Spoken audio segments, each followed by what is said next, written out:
అక్కడ ప్రస్తుతం మాత్రం పోలీసులు టాక్ స్క్వాడ్ అదేవిధంగా క్లూస్ టీంతో దర్యాప్తు నిర్వహిస్తున్నారు. ఇటీవల కాలంలోనే భక్తులు సందర్శనార్థంగా అందుబాటులో తెచ్చిన ఆలయంలో ఇటువంటి చోరీ జరగడం మాత్రం ఆలయానికి ఏదో అపశృతి మాత్రం దొర్లి ఉందన్నటువంటి సంకేతాలు మాత్రం స్పష్టంగా కనిపిస్తున్నాయి.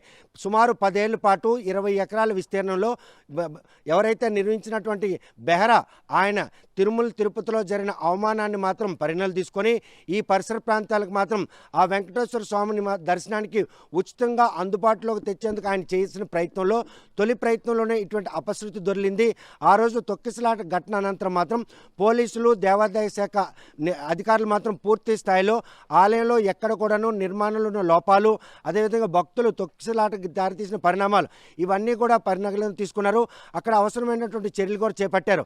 ముఖ్యంగా అక్కడ మాత్రం పూర్తి స్థాయిలో భద్రత విషయంలో మాత్రం సీసీ కెమెరాలు ఏర్పాటు చేసిన నిర్వాహకులు ఈరోజు చోరీకి పాల్పడిన దుండగులు ఎవరు, ఇక్కడ ఈ పరిసర ప్రాంత వాసుల లేకపోతే అంతర్రాష్ట్ర ముఠ ఎవరైనా కూడా ఆలయాన్ని రెక్కి నిర్వహించి ఈరోజు ఆలయంలో చోరీకి పాల్పడిందన్న కోణంలో పోలీసులు మాత్రం దర్యాప్తు నిర్వహిస్తున్నారు.